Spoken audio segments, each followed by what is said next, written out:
السلام عليكم ورحمة الله وبركاته. وعليكم السلام. أعوذ بالله من الشيطان الرجيم. بسم الله الرحمن الرحيم. الحمد لله رب العالمين، والصلاة والسلام على أشرف الخلق أجمعين، سيدنا وحبيب قلوبنا أبي القاسم المصطفى محمد، اللهم صل على محمد وعلى أهل بيته الطيبين الطاهرين المعصومين. قال الله تعالى في محكم كتابه الكريم: بسم الله الرحمن الرحيم. فمن يعمل مثقال ذرة خيرا يره، ومن يعمل مثقال ذرة شرا يره. آمنا بالله. صدق الله العلي العظيم.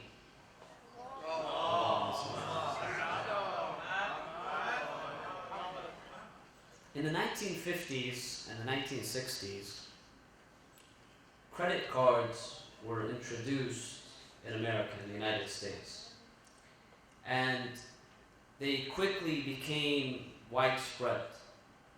Many people adopted credit cards and they began to use them widely, and they gained popularity over time.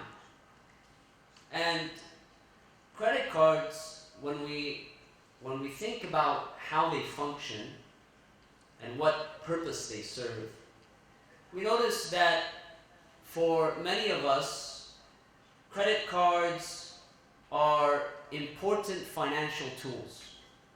They help us for a number of reasons. One is that they're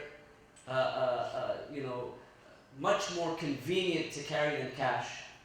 They're easier to carry, especially with today's technology. They have more security. God forbid, if they're stolen, you can call, you can cancel, you can report, certain issues that may come up. They're convenient. They allow for our smooth consumption. They allow us to maintain a certain standard of living. They help us in this regard. And we know that they've become widespread. I remember reading a statistic about credit card usage in the United States, and it said that about 72%, almost 3/4 of adult consumers in the United States own at least one credit card. Most people own at least and use at least one credit card. However, on the flip side, we notice that credit cards can also become or cause a risk of danger for us. A lot of people, because of their unrestricted use of credit cards, they get into all sorts of trouble. This happens often with not just younger people, but even elders. But usually it happens with many people. It happens when they're younger, when they're not necessarily aware.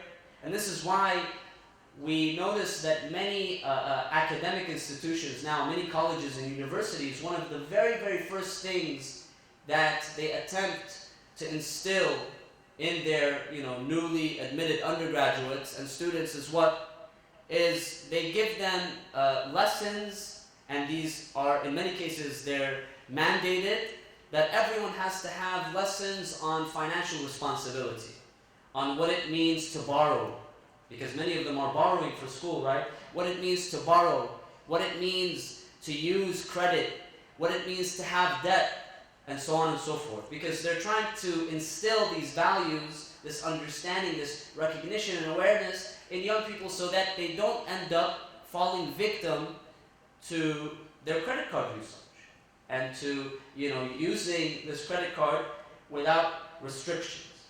And there are a number of reasons why it could be problematic. And bear with me here on this Credit Card 101 lesson. There are a number of reasons why credit cards can potentially cause us major problems. There are a number of psychological and cognitive reasons for this. One is that essentially what credit cards do, is that they can stimulate overspending. They usually stimulate overspending. What do we mean by this? We mean that, and you might notice this in your personal lives. You go to the store, right? And you see an item. And in many cases, and this is based on research, in many cases, most individuals are vulnerable to paying more for the same exact product if they're paying with credit versus cash. So for instance, you have a pair of jeans. Someone goes to the mall, they want to buy a pair of jeans, right? And the cost of this pair of jeans is $50 or $60. Most individuals, they would be willing to pay that money for that pair of jeans, right, if they're paying with credit versus if they're paying with cash. Because it's much easier at the time of purchase to just swipe your card than to, fork out $60, right? So we're prone to overspending. There's much less psychological pain in swiping your credit card, in paying with a credit card than reaching into your pocket and taking out the cash and actually seeing the $50 or $60 and handing it over. So one issue is that of stimulating overspending. Spending more or being vulnerable to spending more just because you're using the credit card, right? Another issue that researchers have spoken about is that of the issue of credit limits. So when we have a credit card, the credit card usually has a specific credit limit, right? And we all know whatever our credit limits are. And usually, especially when the credit limits are higher, people automatically, especially in the beginning, they begin to assume what? They begin to assume that that's their power. So if my credit card limit is $10,000, for instance, people automatically, they're assuming that their purchase power, their capability every month is $10,000. Whether they make that $10,000 that month or not, right? And so there's the issue of these credit limits, which are always there. And so if you're going to the store and you want to purchase an item, and the item is $50 or $100, and you say, well, my credit limit is $10,000. So $50 or $100 seems very small. Whereas if you have $100 in your wallet and you're going to fork out $50, that's a lot. That's half of what you have in your wallet when it comes to cash. And so there are many factors, psychological factors, cognitive factors, why when it comes to credit card usage, we are much more vulnerable to overspending. And recent analysis from federal data tells us that the average U.S. household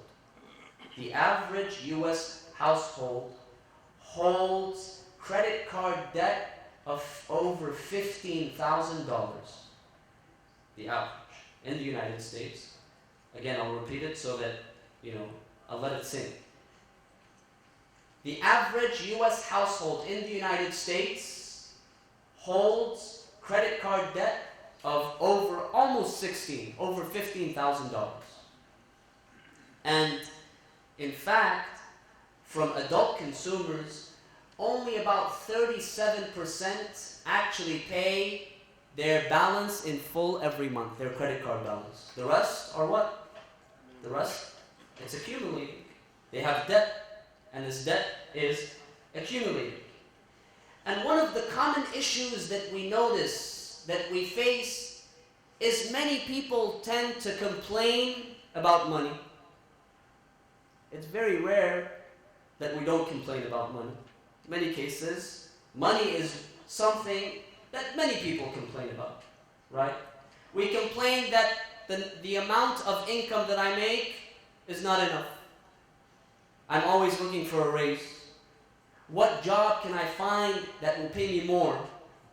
What can I do to increase my income, increase the money that I make? How is it possible for me to figure out if I can grow a money tree in my backyard? Or perhaps, hopefully, one day I can win the lottery. people are complaining, they're always looking for a way to increase their income and to make more money, right? And one of the issues that many experts talk about when it comes to our spending is that many of the money problems that we have are not necessarily linked to how much money we make, but how we're thinking about money and behaving with money. So if you watch like Dr. Phil, I don't know if anyone still watches Dr. Phil, but if you watch people like that, they'll tell you, in many cases, they'll tell you it's not about how much money you make. Yes, of course, how much money we make is very important. We have to be able to sustain ourselves, to take care of our families.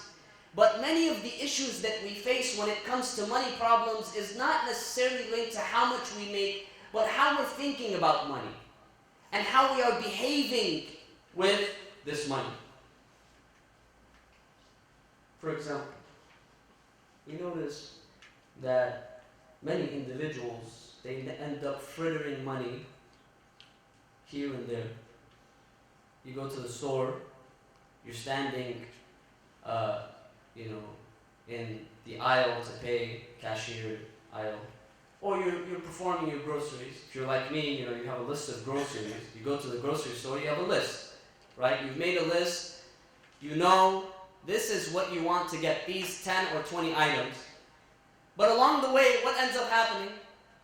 You're in the aisle, and you're pushing your shopping cart, and you notice, hey, there's a bag of my favorite salt and vinegar chips, for instance. Or, they have a sale on Pepsi or Coke, buy 3 for $9.99, right? The cans, not the 2 liters. Or, whatever it may be, you find something and you say, well, you know what? $5, $2. You're standing in the cashier's lane, right? You're getting ready to pay, and they have all of the little items, the 59-cent candies and the 79-cent candies and the $1 items, and they're right there. And in many cases, as you're waiting, you look at them and you say, well, oh, that gum looks good. It's just 79 cents. It's just $1. So we're usually spending $1 here, $5 there, $10 here, and we're not necessarily thinking about how much is accumulating. And this is why when you come to financial experts, what do they tell you? They tell you that it's important to think about the accumulation of your spending. There is a very famous finance guru by the name of David Bach. You may have heard of him. He coined this term or this phrase called the latte factor. Have any of you heard of the latte factor? The latte factor, basically, it refers to a very simple concept. That concept is that if you add the amount of spending concerning those things which are trivial, those things which are small, those things which are not necessary in our lives, that if you were to accumulate this, it would come out to a great amount. It's basically known as the law of accumulation, or in other words, the snowball effect, right? If you make a little snowball, we don't get any snow here, so I don't know if any of you have experienced snow. Maybe in other places, if you've lived. You get a small, if you've been to the East Coast or other parts in the world, a small snowball, and you start to push it, or if you've seen it on cartoons or TV, right? You start to push this snowball, what happens? As it proceeds, it becomes bigger and bigger and bigger, right? Until it becomes gigantic. It's the law of accumulation. And basically it tells us, listen, these small things, once they're added together, they become very big. And the reason why he calls it the latte factor is because the example is of a latte. If you're like me and you need caffeine in order to function, right? You know how necessary coffee or tea may be. But if every day you have a routine every single morning before you go to work or before you go to school, you stop at Starbucks or your favorite coffee place and you order a latte. And let's say this latte is $5, okay? Now today it's $5, tomorrow it's $5. At the end of the week, if you're doing this 7 days a week, that's how much? $35. At the end of the month, it's how much? 150, right? At the end of the year, how much is it? 365 times 5. 365 times 5, which is what? That would be about over 1,825. At the end of the year, if every single day you have a $5 latte, then by the end of the year you would have spent $1,825 only on coffee. Only on this one cup of coffee. Now think about all of the things that we spend throughout the day. A cup of coffee here, a Snickers bar there, a bag of chips here, this, that, right? This is only little things. When we say $5, most people say, oh well, it's not a big deal. But what about when it becomes more and more? After a while, it accumulates and it becomes larger and larger. And so the emphasis becomes what? The emphasis becomes this accumulation. To take a step back and to look at how small things can accumulate and how they can become very big things. And so they tell us that one of the very important ways for us to be able to get out of debt is to do what? Is to begin by changing our thought process. By changing how we think about money. And then in turn, changing our behavior when it comes to spending. To stop and think. To think about these issues. And then to change one's behavior. And essentially, what this entails is two things. One is to make the very important distinction between wants and needs. We have things that are wants, and we have other things that are needs, and there's a big difference between the two. There are some things that we need in order to survive, right? We need to be able to eat and drink. We need a roof over our head. We need a mode of transportation to get us to work. We need many of these things. We need clothing in order to protect us and, so on. There are some things that we need. There are other things that are wants. And in many cases, and I speak for myself, but in many cases, it seems that if we were to break down how we spend our money and how we think about money, in many cases, perhaps we are spending much more on our wants than our needs. And this is why there are problems, right? You go to the store, you have 10 pairs of jeans, but you want an 11th pair or a 12th pair. Do we need it? Right? The same goes with shoes or with handbags or with other items. Is it necessary? Is this purchase necessary? Now that's not to say that we should not be able to enjoy ourselves. No, from time to time it's important. But what's more important is that we assess, we figure out what is needed and what is wanted. And when we're able to think about this, we're able to make this distinction, then we're able to go about successfully living our lives. We're able to minimize many of the financial issues that we face in life. And this is something that we really have to be thinking about. I remember a while back when I was reading about some of this research and some of these things, there was a very helpful hint, sort of an idea to implement. And so I decided to implement it in my personal life and see if it works or not. Sometimes you'll notice that you yourself, you might be able to make this distinction. You know what you need, you know what you want, and you try to be responsible in your spending, and you try not to overspend, and you try not to buy things that you don't necessarily need. But sometimes you might have kids in the family, right? And for kids, in many cases, it's difficult, especially if they're younger. It's not necessarily easy for them to grasp, if you're at the store and they want a candy bar, or they want this, or they want that, it's not necessarily easy for a child to understand and to make this distinction between what is needed and what is wanted, right? And so, basically, the idea was that to try to instill these values in your children to do the following. You get a jar, right, or a box, whatever it may be, a container, and you place a label on it, right? Could say vacation, summer vacation, Disneyland, I don't know, whatever, right? Something big. And you remind the child that when they ask for that candy bar, when they ask for money in order to buy candy, right? You ask them a simple question. And that is, would you rather me give you this dollar in order to buy this candy? Or would you rather me give you this dollar and you put it in this jar, and once we have enough money for Disneyland, for whatever it may be, that we do that? And in many cases, the child slowly begins to understand. By the way, this only works if the children are young. When they become a little bit older, they get the hang of it, so they begin to ask you for candy bars 20 times a day.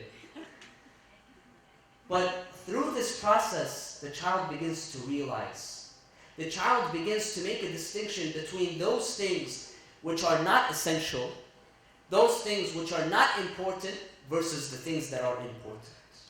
And this is the distinction that we have to be able to make. We have to be able to understand what is necessary for us, and included in that, of course, Allah subhanahu wa ta'ala, He wants us to live comfortable lives.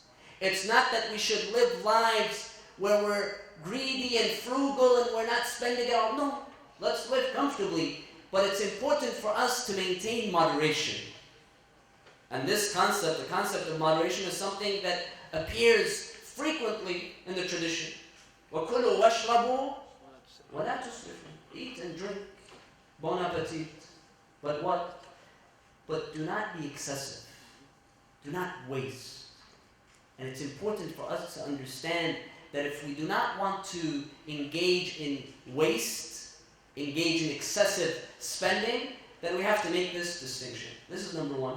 And number two, the other issue is that in order to overcome many of the financial challenges that we face, we have to be able to engage in small behavioral changes. Right? We might not necessarily be able to forego coffee altogether, or, to forego a certain type of spending. But if we're able to make a small change, small behavioral change, and stick to that change, it makes a huge difference. It's a big difference in our lives. And essentially, brothers and sisters, every decision that we make in life, every decision that we make in life boils down to the small steps. Boils down to focusing on the small. You see, here in the United States, we're conditioned to focus on what? On the big. After World War II, what happened? One of the consequences after World War II was that the United States took the position of the greatest power in the world. It became a superpower. It became strong, it became big, everything grew, right? With the United States, everything grew. And so, society was conditioned that, to think about the big. I remember reading an article once, I think it might have been in Time magazine, about which basically the article, it interviewed foreign visitors to the United States. Those who were coming to the US for the first time, asking them about, what it is that they noticed, their feelings, what is it that they observed. And the vast majority of them, they answered various answers, but the vast majority of them, they said, we're astonished at how big things are in the US. Americans love big cars. big cars, huge cars, right? There was a time, I'm sure you remember, the time where you would see Hummers all over the place. Now because of gas prices, right, it's much less. But everyone was buying a Hummer. Everyone was buying huge SUVs, and they're still around, by the way. Big trucks and big cars. We still have this obsession with big cars, right? We have an obsession with things that are big. Look at our highways. In some parts here in Los Angeles, some of our highways, in some segments, one side of the freeway is, 7 or 8 lanes. It's larger than entire highways, sometimes by double in other parts, either of the country or of the world. So people are astonished. Many times, especially when I'm traveling, people ask me about some of the things. Describe to us what's going on. And one of the things I tell them is the issue of traffic in Los Angeles, right? You have to talk about traffic in Los Angeles. Los Angeles is not Los Angeles without traffic. And so I tell them, listen, we have this issue of traffic. They say, so, well, why don't they work on making the roads bigger? And I tell them, do you know how big the roads are already? Yeah. And so when you tell them, listen, sometimes the freeway, one side of the freeway is 6 or 7 or 8 lanes, they're like, this is something that they cannot comprehend because they haven't seen it. How is it possible that the road can be so big? So we're obsessed with things that are big, right? You go to 7-Eleven and there's the big gulp. One of the people interviewed in this article, he said something very humorous. He said, I went to a 7-Eleven and they're everywhere.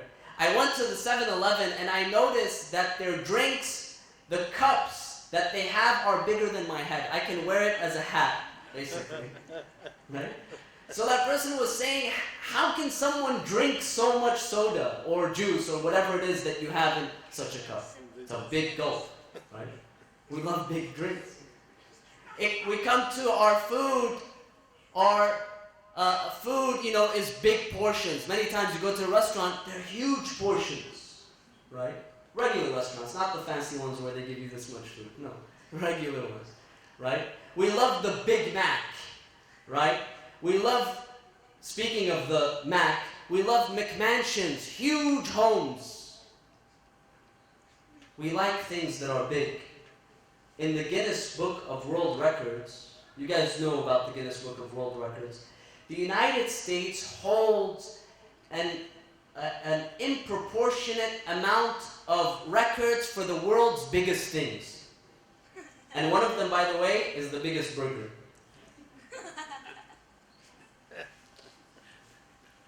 We like things that are big. We're obsessed with things that are big. We're conditioned, right? Bigger is better. Go big or go home. We're always thinking about things that are bigger and greater. This is how we're conditioned in this society. Whereas it's a good thing to think about big things. It's a good thing to be ambitious and to have high hopes and expectations. But in order for us to arrive at that which is big, that which is colossal, we know that that is dependent on what? On small steps. A skyscraper doesn't just become a skyscraper overnight. A skyscraper, you put one block over another, over a third, over a fourth. Right? Anything colossal doesn't become colossal immediately. It all begins with small steps. And this is why it's important for us, whatever it is that we're doing in life, whether it's changing our behavior with spending patterns, or when it comes to trying to change our relationships, or it's trying to do something, whatever it may be in our lives, we have to remember that it's important to focus on the small. To remember that small is also important. That it's not just about the big. And that you cannot have the big without the small. And this goes for everything that we do. If we're working on spiritual development, and we spoke a little bit about this last week, if you recall. If we're working on spiritual development, we're working on moral development, we're trying to become a better person. I'm trying to become someone who is less angry, or someone who is less bothered by people. This doesn't happen overnight. You don't just wake up one day and you don't know what anger is anymore. No, it requires small steps. It requires frequent reminders, right? It's not overnight that if you desire to read and understand and comprehend the Quran, it's not going to happen overnight. You're not going to wake up one morning and say, oh, alhamdulillah, I've memorized the whole Quran. It's not going to happen. In order to memorize the entire Quran, it requires verse by verse. One verse over another, over a third, over a fourth. It's incremental and it's consistent. And this is important. This is what we need to focus on, but not only in the good, even in the bad.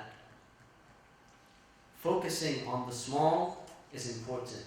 Not underestimating the small, whether it's good or bad, is very important. Because sometimes when it comes to the wrongs, when it comes to the evil, when it comes to the sins, many people, they underestimate the significance. Especially if the issue is small, right? A small lie. We changed the title too, we call it a white lie, so that it sounds good, right? Or it's just a small comment that I said. Or it's just $1 that, God forbid, I stole or I took that was not mine. Or it was this small thing that I did. It was this one glance that I looked. It was this one sound that I heard.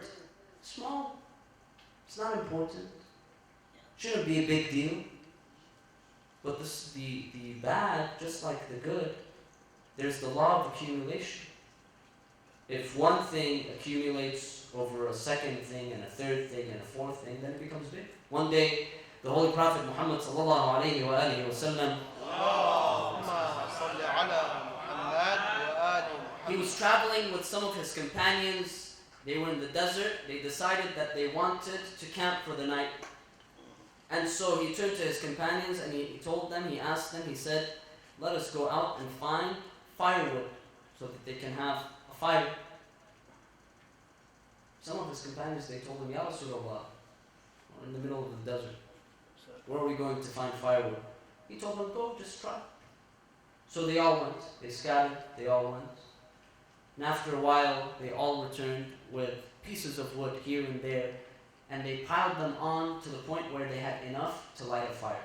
The Prophet, he told them, he said, you see how each one of you was able to bring a piece of wood and now we have enough for a fire? This is how sins accumulate. One small one here, in a couple of hours another one, in a few days a third one, a fourth one, a fifth one. Sooner or later we notice that they've become 100 and 500 and 1,000. The Holy Prophet sallallahu alayhi wa alihi wa sallam, he says, لا تنظر إلى صغر الذنب. This hadith is a powerful hadith. He says, don't consider how small a sin is, how minute it is. Don't say, oh, it's negligent. It's not even worth it, you know. How is God, who is so great, who is so mighty, God's not going to pay attention if I, say something small or do something small. God is greater than that. There's 7 billion people in the world. God has to take care of them. God has to run the entire universe. God's not going to focus on me and this small lie that I say. The Prophet says, لا تنظر إلى صغر الذنب. Don't consider the minuteness of a sin. Yes, it might be small. ولكن انظر من عصيت. In fact, ask yourself, by performing this small act, whom have I disobeyed? The same God that says that theft and murder is prohibited, the same God says lying is prohibited. Backbiting is prohibited. It's the same God. It's not a different God. We don't have a big God and a small God. One who is, looking at the big sins and the other who's looking at the small sins. No, it's the same God. لا تنظر إلى صغر الذنب ولكن انظر من عصيت. And the good acts are the same, brothers and sisters. Good acts are the same. Not to underestimate. Sometimes we see someone who's in need, as an example. We see someone who's in need and we say, well, I'm not going to give charity because what is $5 going to do? This person is in need of a job, they're in need of a house, so $5 isn't going to do anything. $10 isn't going to do anything. And so because of this, we refrain from helping someone because we underestimate this small act of charity. Whereas in the eyes of Allah subhanahu wa ta'ala, it's not about the size. Allah subhanahu wa ta'ala sometimes for the smallest in our eyes, what is apparent to us that is small, for Allah subhanahu wa ta'ala this could be the greatest act. And this is why some of the ahadith, some of the traditions, they tell us that Jannah, paradise, it becomes guaranteed for the person who is able to successfully perform 1 2 rak'ah prayer in their entire life. Allah. Just 1 2 rak'ah prayer. If we're able to do so successfully, completely, for Allah subhanahu wa ta'ala, without our mind wandering left or right, do so fully to satisfy this, then Allah says, Jannah is yours. Paradise is yours. But how many of us are able to do so? I say about myself. How many? How many of us can say, well, I have thousands of those. I have 1,000 keys to heaven ready. They're in my pocket. Can we say that? Not to underestimate the smallness of something. Because Allah subhanahu wa ta'ala looks at the quality of our actions. And so even if they are small, apparently, if we do them with sincerity, if we do them with dedication, if we do them devoutly for Allah subhanahu wa ta'ala, then in the eyes of Allah they become magnificent. And we are rewarded accordingly. We ask Allah subhanahu wa ta'ala, the Almighty, to purify our hearts and our minds, to forgive our sins and our shortcomings. We ask Allah subhanahu wa ta'ala to guide us to that which pleases Him and away from that which displeases Him. We ask Allah the Almighty to give a full and speedy recovery to everyone who is sick, everyone who is ill, everyone who has asked us to pray for them. We ask Allah subhanahu wa ta'ala to bring relief and safety and happiness to all of those who are suffering around the world. We ask Allah subhanahu wa ta'ala to protect all of the believers. We ask Allah subhanahu wa ta'ala to bring peace and justice to all who are suffering oppression and injustice. And we ask Allah subhanahu wa ta'ala to bless the souls of those who have passed away and to hasten the reappearance of our final Imam Al-Hujjat ibn al-Hasan al-Mahdi. وإلى أرواح المؤمنين والمؤمنات نهدي جميعا ثواب سورة الفاتحة مع الصلاة على محمد وآل محمد.